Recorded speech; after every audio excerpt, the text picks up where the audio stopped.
Hello students, हम लोग इसके पहले शुरू कर चुके हैं ज्योमेट्रिकल ऑप्टिक्स और इसमें उसका इंट्रोडक्शन लाइट का हम लोगों ने कंप्लीट कर लिया था। अब ज्योमेट्रिकल ऑप्टिक्स में हम लोग आगे बढ़ते हैं तो कुछ लाइट के कैरेक्टरिस्टिक्स में जैसे रिफ्लेक्शन, रिफ्रैक्शन, ये सारी चीज़ें, तो उसमें से पहला पार्ट जो रिफ्लेक्शन ऑफ लाइट है उसके विषय में थोड़ा सा जानेंगे। रिफ्लेक्शन ऑफ लाइट क्या है? The bouncing back of light रे after heating any surface is called reflection of light. मतलब कोई सरफेस है, अगर स्मूथ है, सिनी है, तो इसमें अगर लाइट रे आती है तो यहाँ से इससे टकराने के बाद फिर वो वापस लौट जाती है। यही फिनोमेना ही रिफ्लेक्शन कहलाता है। एक्चुअली क्या होता है कि यहाँ पर जिस पॉइंट पर ये लाइट आती है उसको हम कहते हैं पॉइंट ऑफ इंसिडेंट। जो रे आती है उसको कहते हैं इंसिडेंट रे, यानी आपतित किरण, और इसको कहते हैं पॉइंट ऑफ इंसिडेंट। ये है रिफ्लेक्टेड रे, रिफ्लेक्टेड रे। अब इसके बाद ये है normal. Angle between normal and incident ray is called angle of incident, and angle between normal and refracted ray is called angle of reflection and it is denoted by R। तो इस तरह से ये सारी चीज़ें हाई स्कूल स्तर में भी हैं, लेकिन ये जानने के बाद ही आगे की चीज़ें समझ में आएंगी, तो थोड़ा सा इसका रिवीजन कर लिया जाए। इसके बाद इसमें सबसे ज़रूरी है law of reflection. Law of reflection. There are two laws of reflection. First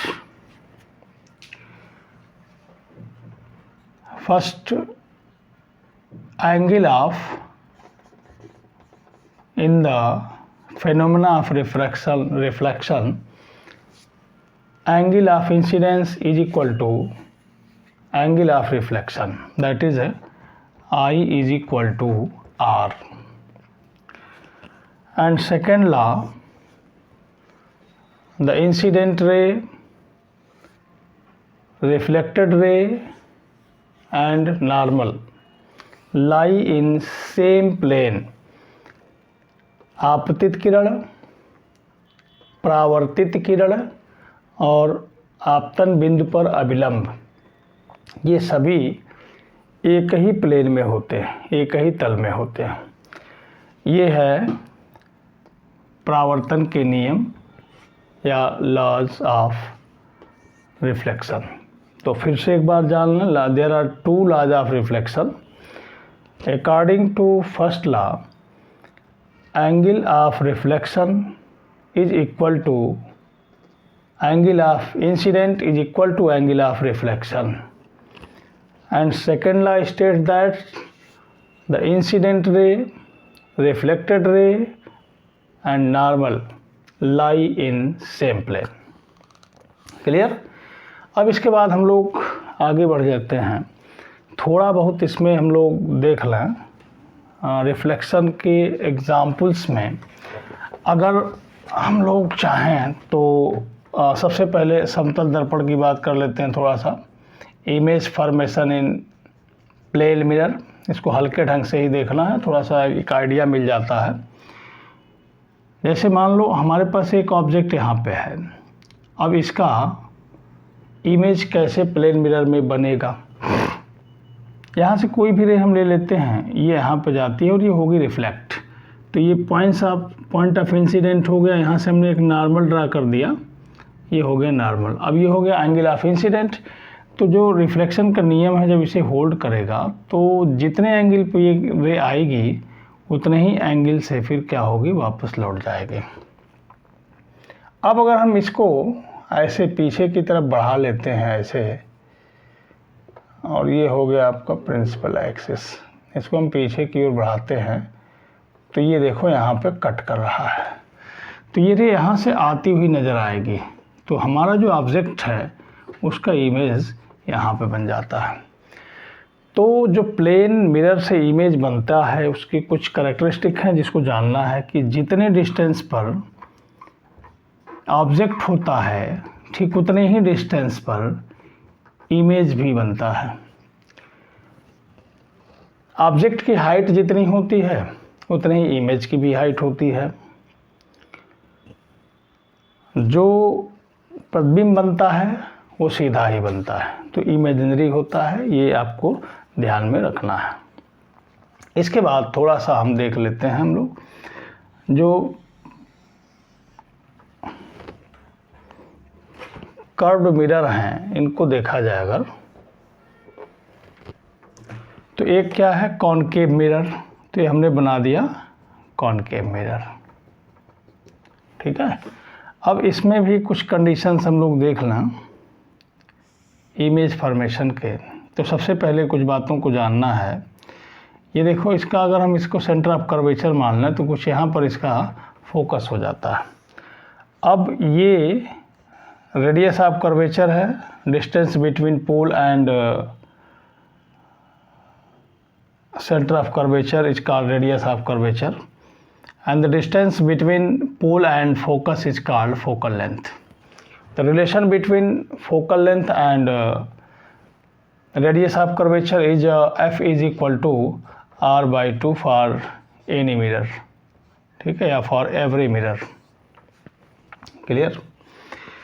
अब यही अगर हम लोग देखें तो हमारे पास एक ये है आपका कॉन्वेक्स मिरर, ये है कॉनकेव वाला हम लोगों ने देखा, ये हो गया आपका कॉनकेव का। तो इसका सेंटर ऑफ कर्वेचर इधर होगा और ये इसका फोकस होगा, और ये इसका रेडियस ऑफ कर्वेचर होगा, और ये हो गया इसका फोकस, फोकल लेंथ हो गया, ठीक है। अब इसमें इमेज कैसे बनता है थोड़ा सा जानना है, क्योंकि ये इंटरमीडिएट में इसका बहुत यूज नहीं है, फिर भी थोड़ा बहुत आपको हम बताते हैं। ऐसे हमारे पास एक मिरर है कॉनकेव मिरर। अब इसमें इसका जो ये आपका इमेज बनने का रूल है वो कैसे कैसे है, तो हमने यहाँ बना लिया सेंटर ऑफ कर्वेचर, और देखिए यहाँ पर थोड़ा सा मिस्टेक हो गया, उल्टा बना दिया हमने, ये F हो गया यहाँ पर और ये हो गया C, तो ये बन गया F और ये बन गया R, ठीक है ना। इसी तरह से ये F है और यहाँ पे C है, तो ये हो गया आपका R और ये हो गया आपका F, ठीक है। तो यहाँ पे हमने F ले लिया और यहाँ पर हमने C ले लिया। अब कोई भी ऑब्जेक्ट हम लेते हैं तो इसके कुछ केसेस हैं, जैसे कि एक तो केसेस हैं, एक केस हमारा बनेगा कि एक ऑब्जेक्ट कहाँ पे हो, इन्फिनिटी और सेंटर ऑफ कर्वेचर के बीच में हो, तब क्या होगा। तो इसका जो इमेज बनाने का तरीका है कि एक रे हम लेके आएंगे, पैरेलल होगा, ठीक है, और वो फोकस से होकर निकल जाएगी ऐसे। और दूसरा हम चाहें तो फिर फोकस से लेके जा सकते हैं, एक रूल ये है बनाने का, ऐसे फोकस से लेके जा सकते हैं, और ये क्या होगी, ये फिर से पैरेलल हो जाएगी प्रिंसिपल एक्सिस के, तो यहाँ पर इमेज बन जाएगा, ठीक है ना। ये तरीका है। दूसरा तरीका ये है कि हम इसको पोल से लेके जाएं यहाँ से, तो जितने एंगल पर आएगा उतने ही एंगल से ये चले, तब भी यहीं पे इमेज बन जाएगा, ठीक है ना। तो ये सब कुछ तरीके हैं, आप इससे इमेज को बना सकते हैं। अब इसमें एक ऐसा इमेज बनता है जो सीधा ही होता है, उसको देखना है वो कहाँ से बनेगा। ये हमने मान लिया फोकस और ये मान लिया सेंटर ऑफ कर्वेचर। तो जब फोकस और पोल के बीच में कहीं भी ऑब्जेक्ट, तो उसका इमेज कैसे बनेगा, ये देखिए, ये पैरेलल बीम, पैरेलल लाइट रे चला गया और वो कहाँ से होकर आ जाएगा, वो फोकस से होकर ऐसे चला जाएगा। ठीक है। अब एक हम लोग ले लेते हैं, ये ध्यान से समझना है।